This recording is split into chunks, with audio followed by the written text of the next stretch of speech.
ஜானகி, நாம போட வேண்டிய கடுக்கன்லாம் எடுத்து வச்சுக்கிட்டியா? எடுத்து வச்சிட்டேன் அத்தை. ஆ, அதோட அப்புக்கு போட போற செயின் பிரேஸ்லெட் எல்லாத்தையும் எடுத்து வச்சிட்டேன்.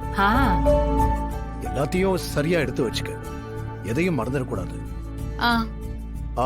சிவா, அப்பு கழுத்துல போட மாலை சொல்லிட்டியா? மாலைலாம் நீங்க ஆர்டர் பண்ண வேண்டாம் மாமா. எங்க அண்ணன் தான் வருஷ தட்டுல மாலை வைக்கிறாங்கல்ல, அத போட்டுக்கலாம். யாரு உங்க அண்ணன் கொண்டு வர மாலையா? தள்ளாடி தள்ளாடி அவன் வர்றதுக்குள்ளார அவன் கொண்டு வந்த மாலையில இருக்கிற எல்லா பூவும் கீழே விழுந்து வெறும் நாரை மட்டும் தான் கொண்டு வந்து அப்பு கழுத்துல போடுவான். என்ன மச்சான் இது?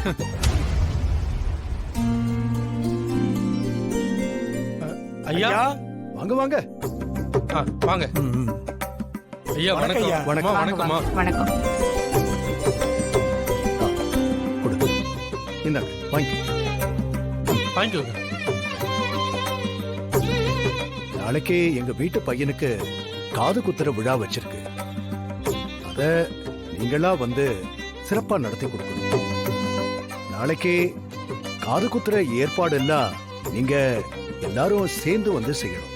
ஐயா, இது நம்ம வீட்டு பூஜை, நான் சிறப்பா செஞ்சிடுறேங்க ஐயா. ஐயா, காலையில நேரத்திலே வந்துடுறேன். எந்த குறையும் இல்லாம சிறப்பா பண்ணிடலாம். அப்புறம் பிள்ளைக்கு கொஞ்சம் வலிக்காத மாதிரி காது குத்துங்க. கண்டிப்பாமா. இப்பெல்லாம் என்னென்னமோ வருது. நாங்க எப்பவுமே பழைய முறையில தான் செய்வோம். குழந்தைக்கு காது வலிக்காம இருக்க ஒரு மருந்து இருக்கு. அத காது தண்டுல பூசிட்டா வலியே இருக்காது.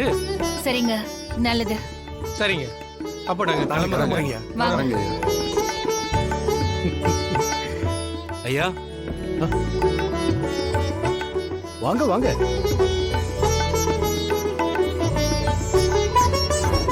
இந்தாங்க. நாளைக்கு கோயில்ல நடக்கிற விசேஷத்துக்கு நீங்க வந்து சிறப்பா சமைச்சு கொடுக்கணும். நீ வான்னு வாய் வார்த்தையா சொன்னா போதாதுங்களா ஐயா? எல்லாத்துக்கும் முறைன்னு ஒண்ணு இருக்குல்ல. எத்தனை பேருக்குங்க ஐயா சமைக்கிற மாதிரி இருக்கும்? கோவிலுங்கிறதுனால அங்க ஊர்க்காரங்க ஒரு 100-150 பேர் வருவாங்க. அவங்க எல்லாருக்கும் நீங்க சிறப்பான விருந்து கொடுக்கணும். ஐயா, சிறப்பா பண்ணிடலாம், எந்த குறையும் இருக்காது. சரிங்க ஐயா, அப்ப நான் கிளம்பட்டுமா? வரேங்கம்மா. வரேன் ஐயா.